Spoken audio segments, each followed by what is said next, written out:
1905 का साल वैज्ञानिक जगत के लिए एक मील का पत्थर था, जब अल्बर्ट आइंस्टीन ने सापेक्षता के सिद्धांत पर अपना शोध पत्र प्रकाशित किया।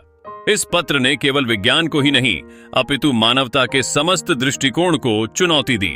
एक सामान्य से बचपन से निकलकर उन्होंने ऐसे विचार प्रस्तुत किए जो आज भी अनसुने हैं।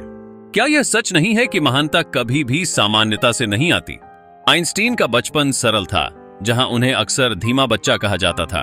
उनके शिक्षक उनकी क्षमताओं से अनभिज्ञ थे, लेकिन उन्होंने साबित किया कि यह केवल विश्वविद्यालय के टॉपर बनने की बात नहीं है।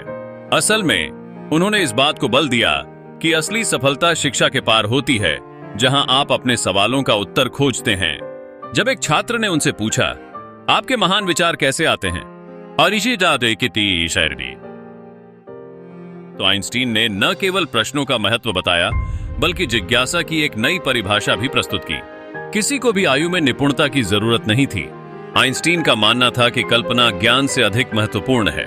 जब हमारी कल्पना उड़ान भरती है, तो हम सीमाओं से परे जाकर सृजनात्मकता की नई ऊंचाइयों तक पहुंच सकते हैं। उस समय जब अन्य लोग अपने जमीनी तथ्यों पर ध्यान दे रहे थे, आइंस्टीन ऐसे सवाल पूछने में जुटे थे जो सामान्य मानवीय सोच के परे थे। सोचना क्यों बहुत बड़ी खोजों का आधार बन सकता है। इस प्रकार आइंस्टीन ने हमें यह बताने का प्रयास किया कि जीवन में सबसे महत्वपूर्ण चीजें जिज्ञासा, मेहनत और दूसरों की भलाई हैं।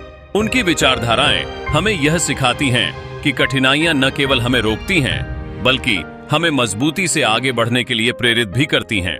अगर हम ज्ञान और रचनात्मकता पर ध्यान केंद्रित करें, तो असंभव भी संभव हो जाता है। आइंस्टीन की यात्रा यह दर्शाती है कि हमारी सच्ची शक्ति हम में जितनी ज्ञान की प्यास है, उससे निकल सकती है।